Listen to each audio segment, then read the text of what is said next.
ओम शांति। आज 20 अक्टूबर 2021 के बाबा के मधुर महावाक्य सुनेंगे। और आज बाबा ने कहा, बच्चे एक जैसा श्रीमत पर नहीं चल सकते हैं, क्योंकि पहली बात बाबा ने कही कि बाप को पूर्ण रीति से पहचानते नहीं, इसलिए श्रीमत पर चल नहीं सकते। दूसरा कारण बाबा ने कहा, कई बच्चे माया को भी नहीं पहचानते हैं और इसीलिए माया की मत पर चलने लग पड़ते हैं या अपनी मन मत पर चल पड़ते हैं। तो बाप को भी संपूर्ण रीति से पहचानना है और साथ ही साथ माया को भी संपूर्ण रीति से पहचानना है, तभी यथार्थ रूप से बाप दादा की श्रीमत पर हम चल सकेंगे। तो सुनते हैं बाबा के मधुर महावाक्य। ओम शांति। मीठे बच्चे, तुम्हें योग बल से रावण दुश्मन पर जीत पानी है। मनुष्य से देवता बनने के लिए दैवी गुण धारण करने हैं। तो एक तो रावण पर जीत पानी है, दूसरा दैवी गुणों से मनुष्य से देवता बनना है। प्रश्न है आज की मुरली से, सभी बच्चे बाप की श्रीमत पर एक जैसा नहीं चलते हैं, क्यों? उत्तर है, क्योंकि बाप जो है उसको सभी ने एक जैसा पहचाना नहीं है। जब पूरा पहचानेंगे तब श्रीमत पर चलेंगे। दूसरी बात, माया दुश्मन श्रीमत पर चलने से रोक लेती है, इसलिए बच्चे बीच बीच में अपनी मत चला देते हैं, तो माया को भी पहचाना नहीं। फिर कहते हैं, बाबा माया के तूफान आते हैं, आपकी याद भूल जाती है। बाबा कहते, बच्चे रावण माया से डरो मत। रावण माया से डरो मत, जोर से पुरुषार्थ करो तो वह थक जाएगी, माया थक जाएगी। आज की मुरली से पहले गीत बजा है, न वह हमसे जुदा होंगे, न उल्फत दिल से निकलेगी। ओम शांति। तुम सिंगल आत्मा हो, हर एक कहेंगे ओम शांति। ये डबल है, इनको 2 बार कहना पड़े। बाप दादा है दोनों, तो 2 बार कहना पड़े, ओम शांति ओम शांति। अब बाप बैठ बच्चों को समझाते हैं, तुम यहां युद्ध के मैदान में बैठे हो, ऐसे नहीं कि जैसे वो लोग आपस में लड़ते हैं, ऐसे तो घर घर में लड़ते झगड़ते रहते हैं। मेजॉरिटी की बात की जाती है। नंबर 1 है देह अभिमान, सेकंड है काम। अभी तुम याद के बल से 5 विकारों रूपी रावण पर जीत पाते हो। याद का बल है तो तुम गिरेंगे नहीं। बाबा कहे, अंदर में याद का बल है तो गिरेंगे नहीं। तुम्हारी एक रावण से ही युद्ध है। वहां तो अनेक प्रकार की बातें होती है और सत्संगों में तो अनेक प्रकार की बातें होती है। यहाँ एक ही बात है, तुम्हारी युद्ध है किसके साथ? तो बाबा कहे, तुम्हारी युद्ध है ही रावण के साथ। तुमको सिखलाने वाला कौन है? पतित पावन भगवान। वह है ही पतित से पावन बनाने वाला। पावन अर्थात देवता। तुम विश्व के मालिक बनते हो। यह कोई मनुष्य समझते नहीं कि रावण द्वारा तुम पतित बने हो। बाप ने समझाया है, इस समय सारी दुनिया में रावण का राज्य है। वैसे राम राज्य होता है सतयुग त्रेता में। राम राज्य है सतयुग त्रेता में। तो भी सारी दुनिया में कहेंगे, उस समय सारी दुनिया पर एक ही तो राज्य होता है, तो इसीलिए राम राज्य सारी दुनिया पर ही कहेंगे। परंतु वहां इतने मनुष्य होते नहीं। तुम विश्व का राज्य ले रहे हो योग बल से, ऐसे भी नहीं यहां बैठते हो तभी बाप को याद करना है, वह स्वदर्शन चक्र फिराना है। बस यह तो हर वक्त बुद्धि में रहना चाहिए। हमने स्वर्ग में आधा कल्प राज्य किया, फिर रावण का श्राप मिलने से उतरते हैं। उतरने में टाइम तो लगता है, 84 पौड़ी यानी सीढ़ी उतरनी पड़ती है। चढ़ती कला में पौड़ियां तो है नहीं, अर्थात एक एक स्टेप तो है नहीं। अगर पौड़ियां हो तो सेकंड में जीवन मुक्ति कैसे कहा जाए? कहां तुमने 2500 वर्ष उतरने में लगते हैं? बाबा कहे कहां तुमको 2500 वर्ष उतरने में लगते हैं और कहां तुम थोड़े ही वर्षों में चढ़ती कला में आ जाते हो। कहां 2500 वर्ष और कहां 100 वर्ष। 100 वर्ष में एकदम लिफ्ट में ऊपर चले जाते हो। तो इसीलिए बाबा कहे कहां तुमको 2500 वर्ष उतरने में लगते हैं और कहां तुम थोड़े ही वर्षों में चढ़ती कला में आ जाते हो। तुम्हारा है योग बल, उनका है बाहुबल। द्वापर से लेकर उतरते हैं, फिर बाहुबल शुरू होता है। सतयुग में मारने की बात हो नहीं सकती। कृष्ण के लिए जो दिखाया है उखरी से बांधा, ऐसी कोई बात हो नहीं सकती। वहां बच्चा कभी चंचल होता नहीं, वह तो सर्वगुण संपन्न 16 कला संपूर्ण होता है। कृष्ण को कितना याद करते आते हैं। अच्छा, बाबा कहे अच्छी चीज की याद आती है ना, इसीलिए कृष्ण को लोग भक्ति में भी बहुत याद करते हैं। क्योंकि बाबा कहे अच्छी चीज की याद आती है ना। जैसे दुनिया में 7 वंडर्स है तो मनुष्य को याद आते हैं, देखने जाते हैं। आबू में अच्छे से अच्छी क्या चीज है जब मनुष्य देखने आते हैं? रिलीजियस आदमी तो आते ही है मंदिर देखने। भक्ति मार्ग में तो मंदिर बहुत होते हैं।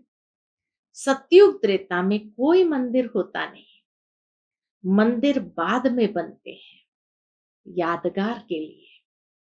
सतयुग में त्योहार आदि कोई होते नहीं। दीपावली भी ऐसी नहीं होती है।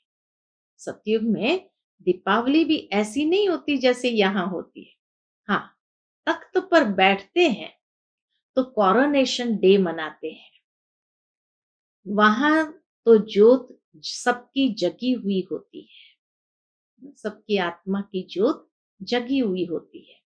इसलिए दीपावली नहीं मनाई जाती, लेकिन कोरोनेशन डे जब लक्ष्मी नारायण राजगद्दी पर बैठते हैं वो कोरोनेशन डे मनाते हैं। तुम्हारे पास एक गीत भी है, नवयुग आया रे। यह सिर्फ तुमको पता है। हम नवयुग अर्थात सतयुग के लिए देवी देवता बनने के लिए पुरुषार्थ कर रहे हैं। पढ़ाई तो पूरी रीति पढ़नी चाहिए। जहां जीना है ज्ञान अमृत पीना है। यह नॉलेज है सृष्टि के आदि मध्य अंत को जानना है। इसमें कोई भाषा आदि नहीं सीखी जाती है। सिर्फ बाप को याद करना है और स्वदर्शन चक्र फिराना है। बस यहां तुम बैठे हो, स्वदर्शन चक्रधारी हो। बुद्धि में है हमारा 84 जन्मों का चक्र पूरा हुआ। अब पुराना शरीर, पुराना संबंध छोड़कर नया लेना है। विष्णुपुरी का मालिक बनने के लिए बाबा पुरुषार्थ करा रहे हैं। दुनिया में और सब है आसुरी संप्रदाय। भगवान वाच, यह वही गीता का युग चल रहा है। यह है कल्प कल्प का संगम युग। बाप कहते हैं मैं इस कल्प के संगम युग पर आता हूं। मैं वही गीता का भगवान हूं यहाँ आता हूं नई दुनिया स्वर्ग रचने। मैं द्वापर में कैसे आऊंगा? यह एक बड़ी भूल है। कोई छोटी कोई बड़ी भूल होती है, यह बड़े ते बड़ी भूल है। शिव भगवान जो पुनर्जन्म रहित है, उनके बदले 84 जन्म लेने वाले का नाम लिख दिया है। तुम अभी जानते हो, किसी कृष्ण तो ऐसे कह न सके कि माम एकम याद करो। सब धर्म वाले थोड़ी उनको मानेंगे। शिव तो निराकार है, तुम शिव शक्ति सेना हो। शिव बाबा के साथ योग लगाकर शक्ति लेते हो। इसमें मेल फीमेल की बात नहीं। आत्मा न मेल है न फीमेल है। तुम आत्माएं सब ब्रदर्स हो। सभी बाप से शक्ति ले रहे हो। वर्षा बाप ही देगा ना, वह बाप ही सर्वशक्तिमान है। इन लक्ष्मी नारायण को भी कहेंगे सर्वशक्तिमान, क्योंकि सारे विश्व के मालिक है। उन्होंने ये राज्य कैसे पाया? अभी भारत तो क्या सारी दुनिया में रावण राज्य है। कोई राजाएं होते हैं तो मालूम होता है उनके बड़ों ने यह राजाई की है, तो चलती आती है। यह तो सतयुग आदि से चले हैं, तो जरूर आगे जन्मों में ऐसा पुरुषार्थ किया होगा। पतित राजाएं पतित राजाएं मिलती है दान पुण्य करने से। द्वापर के बाद जो राजाई प्राप्त होती है, जैसा व्यक्ति ने दान पुण्य का कर्म किया वैसे उसको राजाई प्राप्त होती है। यहाँ तो इस संगम पर ज्ञान और योग बल से 21 जन्म के लिए राज्य पाते हो। तुम जानते हो ये पुरानी दुनिया सारी विनाश होनी है, यह देह भी नहीं रहेगी। इसलिए अपने को आत्मा समझ बाप को याद करना है। बाबा बाबा कहना सीखो। जैसे जिस्मानी बच्चों को सिखाया जाता है, तो वह उसी बाप को याद करते हैं। अभी रूहानी बाप तुम बच्चों को कहते हैं, हे बच्चे, ये नई बात है। बाप कहते हैं, अब मुझ रूहानी बाप को याद करो, क्योंकि वापस घर चलना है। आत्मा तो अविनाशी है, शरीर विनाशी है, तो ताकत वाला कौन ठहरा? शरीर आत्मा के आधार पर चलता है। शरीर भी आत्मा के आधार पर चलता है, तो ताकतवर तो आत्मा हुई। आत्मा चली जाती है तो शरीर को आग में जलाना पड़ता है। आत्मा तो है ही अविनाशी, वह बिंदी की बिंदी ही है सदैव के लिए। आत्मा बिंदी की बिंदी ही है। उस आत्मा को कोई भी नहीं जानते हैं। भल करके कोई को साक्षात्कार होता है, फिर भी क्या, उनको तो यह पता ही नहीं है कि आत्मा जो बिंदी है उनमें 84 जन्मों का अविनाशी पाठ भरा हुआ है। यह बातें तुम्हारी बुद्धि में है। राजयोग सिखलाने वाला है ही वह बाप। बाकी बैरिस्टर, वकील, इंजीनियर आदि तो चले आते हैं। यहां बनना है मनुष्य से देवता। है वह भी मनुष्य, परंतु उनको देवता कहा जाता है। देवता अर्थात दैवी गुण धारण करने वाले। तुमको पुरुषार्थ कर ऐसा दैवी गुणों वाला बनना है। यह है एम ऑब्जेक्ट। तुम जानते हो इन देवताओं में कौन से गुण है, ऐसा हमको बनना है। प्रजा भी होगी ना, प्रजा ढेर की ढेर बनती है। बाकी राजा रानी बनने में मेहनत लगती है। जो मेहनत बहुत करेंगे वह राजा रानी बनेंगे। जो बहुतों को नॉलेज देंगे वह हर एक अपनी दिल से समझ सकते हैं। आत्मा कहती है, हम बेहद का बाप का बन ही जाऊंगा, उन पर वारी जाऊंगा, कुर्बान जाऊंगा। जो कुछ मेरे पास है सब वारी जाऊंगा। ईश्वर को तो देते हैं ना, आप आएंगे तो हम कुर्बान जाएंगे, उसके बदले आपसे नया तन मन धन लेंगे। मन कैसे नया लेंगे? बाबा पूछते हैं, मन नया कैसे लेंगे? आत्मा को नया पवित्र बनाएंगे, फिर शरीर भी नया लेंगे, राजधानी भी लेंगे। अब तुम ले रहे हो ना। आत्मा कहती है, हे बाबा, इस शरीर सहित आपकी हो। बाबा, हम आपकी शरण आता हूं। सब रावण राज्य में बहुत दुखी हुए हैं, इसलिए बाबा अब इससे लिबरेट कर अपनी राजधानी में ले चलो। शिव बाबा तो मिल गया, तो बाकी क्या? बाबा कहे, शिव बाबा तो हमें मिल गया, तो बाकी क्या है? तुम जानते हो, शिव बाबा की श्रीमत से स्वर्ग बनता है, आसुरी रावण की मत से नरक बनता है। अब फिर से स्वर्ग बनना है। कैसे? श्रीमत से। श्रीमत से ही तो स्वर्ग बनता है। जरूर जो कल्प पहले आए होंगे वही आएंगे, श्रीमत से ऊंच बनेंगे, रावण मत पर चलने से गिर पड़ेंगे। तुम्हारी अब होती है चढ़ती कला, बाकी सबकी है उतरती कला। कितने अनेक धर्म है।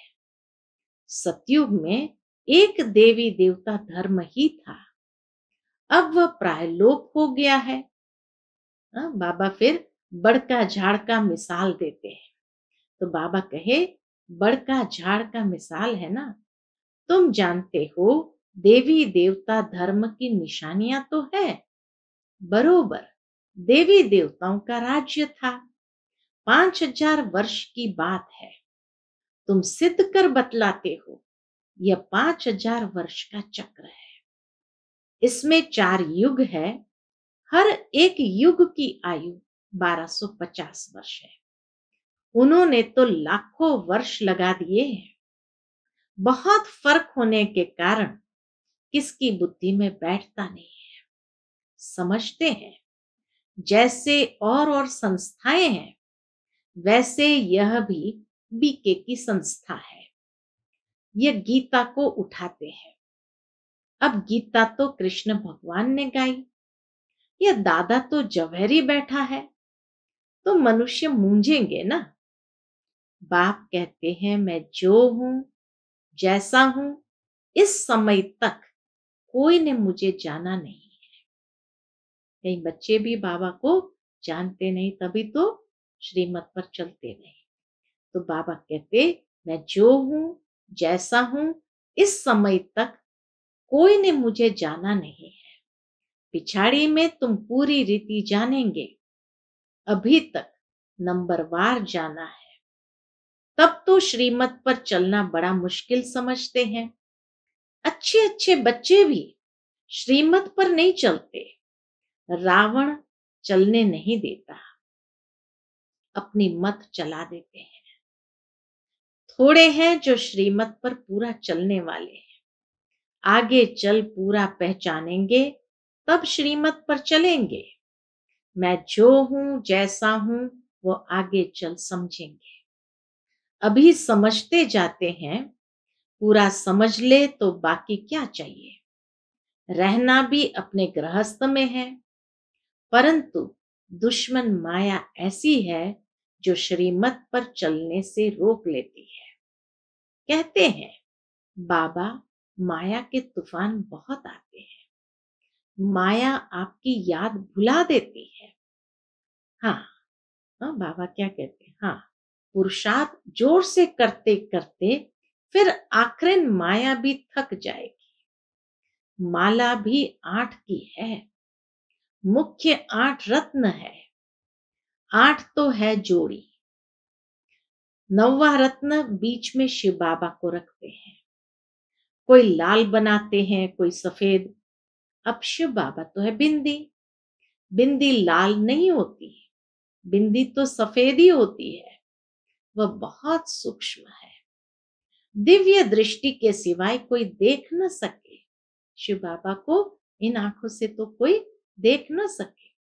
डॉक्टर आदि कितनी कोशिश करते हैं देखने की, परंतु देख न सके, क्योंकि अव्यक्त चीज है ना। क्यों नहीं देख सकते आत्मा को?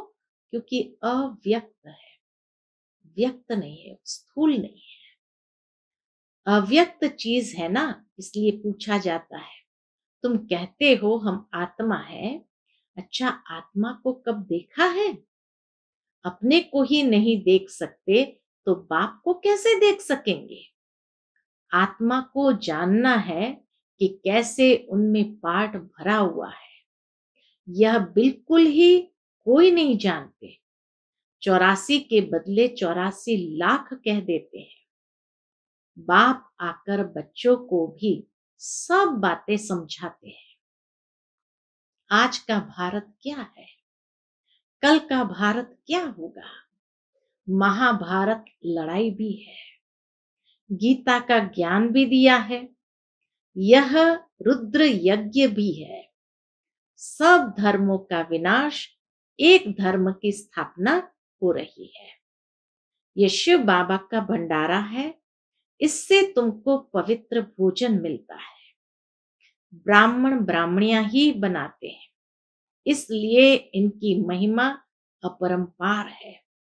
इससे तुम पवित्र बन पवित्र दुनिया का मालिक बनते हो, इसलिए पवित्र भोजन अच्छा है। जितना तुम उच्च होते जाएंगे उतना भोजन भी शुद्ध तुमको मिलेगा। योग युक्त कोई भोजन बनाए तो बल बहुत मिल जाए। बाबा कहे, बाबा की याद में योग युक्त होकर भोजन बनाए तो बल बहुत मिल जाए, वह भी आगे चल मिलेगा। सर्विसेबल बच्चे जो सेंटर पर रहते हैं, वह अपने ही हाथों से भोजन बनाकर खाए तो भी उसमें बहुत बल मिल सकता है। जैसे पतिव्रता स्त्री पति के बिगर किसी को याद नहीं करती, ऐसे तुम बच्चे भी याद में रहकर बनाओ, खाओ तो बहुत बल मिलेगा। बाबा की याद में रहने से तुम विश्व की बादशाही लेते हो। बाबा राय तो देते हैं, परंतु अभी किसकी बुद्धि में नहीं आता। आगे चल हो सकता है कहेंगे हम अपने हाथों से योग युक्त हो भोजन बनाते हैं। बाबा कहे आगे चल हो सकता है कहेंगे हम अपने हाथ से योग युक्त हो भोजन बनाते तो सबका कल्याण हो जाए। बाप बच्चों को हर प्रकार की श्रीमत देते हैं ना। भोजन के लिए भी बाबा की कितनी सुंदर श्रीमत हम सभी को आज मिली है। त्रिमूर्ति चित्र सामने रखा है, वर्षा शिव बाबा से लेना है। कुछ न कुछ युक्ति करते रहो, बाबा अपना मिसाल देते हैं। भक्ति मार्ग में हम नारायण के चित्र को बहुत प्यार करते थे। ब्रह्मा बाबा अपना अनुभव सुनाते कि भक्ति मार्ग में हम नारायण के चित्र को बहुत प्यार करते थे। बस उनको याद करने से आंसू आ जाते थे, क्योंकि उस समय वैराग्य था। छोटेपन में वृत्ति वैराग्य की थी। यह है फिर बेहद की बातें। फिर भी कहते हैं मन मना भव। योग में रहने से ही तुम तमो प्रधान से सतो प्रधान बनेंगे। याद में रहने का फुरना रखना है। श्रीमत मिलती है, बाप कहते हैं याद करो, मैं सृष्टि का रचयिता हूं, तो तुम भी नई दुनिया के मालिक बनेंगे ना। नहीं तो सजाएं भी खाएंगे और पद भी भ्रष्ट हो जाएगा। बाबा कहे मैं सृष्टि का रचयिता हूं, तो तुम नई दुनिया के मालिक बनेंगे ना। नहीं तो क्या होगा? नहीं तो सजा भी खाएंगे और पद भी भ्रष्ट हो जाएगा। मरने के पहले बच्चों को यह फुरना यानी फिक्र रखना है कि हम सतो प्रधान कैसे बने। समझा? मरने के पहले बच्चों को यह फुरना यानी फिक्र रखना है कि हम सतो प्रधान कैसे बने। बाप को याद तो जरूर करना है, यह है बड़े से बड़ा फुरना। अच्छा, मीठे मीठे सिकिलते बच्चों प्रति माता पिता बाप दादा का याद प्यार और गुड मॉर्निंग। रूहानी बाप की रूहानी बच्चों को नमस्ते। हम सब रूहानी बच्चों की रूहानी माता पिता बाप दादा को याद प्यार, गुड मॉर्निंग और नमस्ते। नमस्ते। शुक्रिया बाबा, शुक्रिया। आज की मुरली से धारणा के लिए मुख्य सार है। पहली पॉइंट, योग युक्त हो, अपने हाथ से भोजन बनाना है और खाना है। योग युक्त हो, अपने हाथ से भोजन बनाना और खाना है। पवित्र दुनिया में जाने के लिए पवित्र भोजन खाना है, उसमें ही बल है। दूसरी पॉइंट, नया तन मन धन प्राप्त करने के लिए पुराना सब कुछ बाप पर वारी कर देना है। इस शरीर सहित बाप पर पूरा पूरा कुर्बान जाना है। आज का बाबा का मधुर वरदान हम बच्चों के प्रति है, अपने श्रेष्ठ व्यवहार द्वारा सर्व आत्माओं को सुख देने वाली महान आत्मा भव। अपने श्रेष्ठ व्यवहार द्वारा सर्व आत्माओं को सुख देने वाली महान आत्मा भव। जो महान आत्माएं होती है, उनके हर व्यवहार से सर्व आत्माओं को सुख का दान मिलता है। वह सुख देते और सुख लेते हैं। तो चेक करो कि महान आत्मा के हिसाब से सारे दिन में सबको सुख दिया, पुण्य का काम किया। पुण्य अर्थात किसको ऐसी चीज देना जिससे उस आत्मा से आशीर्वाद निकले। तो चेक करो कि हर आत्मा से आशीर्वाद मिल रही है। किसी को भी दुख दिया व लिया तो नहीं, तब कहेंगे महान आत्मा। आज का स्लोगन है, करने के बाद सोचना ही पश्चाताप का रूप है। करने के बाद सोचना ही पश्चाताप का रूप है। अच्छा, ओम शांति।